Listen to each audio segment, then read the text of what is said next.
কালের পরিক্রমায় দিন প্রতিনিয়ত সামনের দিকে এগিয়ে যাচ্ছে। আধুনিকতার ছোঁয়ায় বদলে যাচ্ছে আমাদের চারপাশ। কিন্তু এই এগিয়ে যাওয়ার পেছনেও ঢাকা পড়ে থাকে কিছু পর্দার অন্তরালের ইতিহাস, যা আসলে অনেকেই জানে না বা সময়ের স্রোতে ভুলে গেছে।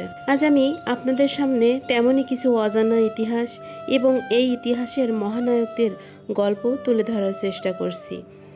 আজ আমরা কথা বলবো উত্তর শাসার অন্যতম স্বনামধন্য শিক্ষা প্রতিষ্ঠান পাকশিয়া মাধ্যমিক বিদ্যালয়কে নিয়ে। বর্তমানে এই স্কুলটি অত্যন্ত সুসম্পন্ন এবং সুনামের সাথে মাথা উঁচু করে দাঁড়িয়ে আছে। কিন্তু এর পেছনের গল্পটা ঠিক এতটাও সহজ ছিল না। অনেকেই অনেকভাবে এই স্কুল প্রতিষ্ঠায় সহযোগিতা করেছেন। বহু কমিটি গঠন হয়েছে, বহু আহ্বায়ক এসেছেন এবং গেছেন, কিন্তু দুঃখের বিষয় আজ এই মানুষগুলোর অবদানের কথা কেউ তেমন একটা স্মরণ রাখে না। তারা যেন পর্দার অন্তরালেই রয়ে গেছেন। আমার আজকের এই প্রচেষ্টা মূলত সেই শিকড়কে আপনাদের সামনে তুলে আনা। তেমনই একজন মানুষ ছিলেন হাজী মোহাম্মদ আব্দুল মণ্ডল। তিনি ছিলেন একজন বড় মাপের শিক্ষাপ্রেমী মানুষ। প্রাতিষ্ঠানিক লেখাপড়া হয়তো খুব বেশি জানতেন না, কিন্তু মনের দিক থেকে তিনি ছিলেন এক পরম শিক্ষানুরাগী ব্যক্তিত্ব। একটা স্কুল দাঁড় করাতে গেলে অনেকের অনেক ধরনের সহযোগিতা পাওয়া যায়, কিন্তু আর্থিক সহযোগিতা সবার কাছ থেকে আশা করা যায় না।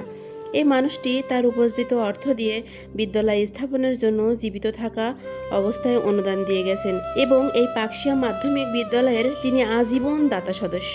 এই বিদ্যালয় প্রতিষ্ঠায় তার সাথে কাঁধে কাঁধ মিলিয়ে কাজ করেছেন তার অত্যন্ত ঘনিষ্ঠ বন্ধু ডাক্তার আব্দুল মান্নান খান। ডাক্তার আব্দুল মান্নান খানও ছিলেন এই হাইস্কুল প্রতিষ্ঠাতাদের মধ্যে অন্যতম বিশেষ অবদানের অধিকারী।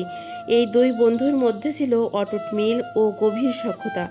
তারা দুজন মিলে শুধু এই বিদ্যালয়টি প্রতিষ্ঠানই করেনি, বরং নিজেদের হাতে এই বিদ্যালয়ের বুকে রোপণ করেছিলেন সারি সারি গাছ। আজ মোহাম্মদ আব্দুল মণ্ডল আমাদের মাঝে নেই, তিনি মারা গেছেন। আমরা তার আত্মার মাগফিরাত ও পরম শান্তি কামনা করি। আজ এত বছর পর বিদ্যালয়ে দাঁড়িয়ে থাকা বিদ্যালয়ের চত্বরের এই গাছগুলো তাদের কথা আমাদের স্মরণ করিয়ে দেয়। আল্লাহ যেন তাদের বেহেশতের উচ্চ মাকামে অধিষ্ঠিত করে, এই কামনা করছি। আমিন।